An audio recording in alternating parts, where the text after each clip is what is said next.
Maglalagay na tayo ng tubig dito sa ating bigas. 2 cups yung bigas, kaya 2 cups din yung tubig. So, hindi ko siya kinatas. Isasama ko na lang sa pagluto para mas makulay. Yung ating bulaklak na gagawin pang kulay.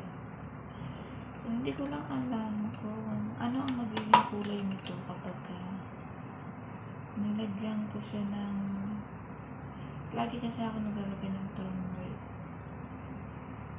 Kapag ba ang purple at saka yellow pinagsamaan ng kulay, subukan na lang natin.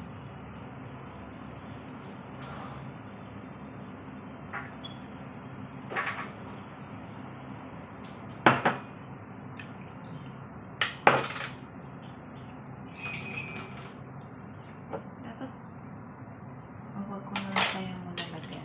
Tingnan natin para purple lang.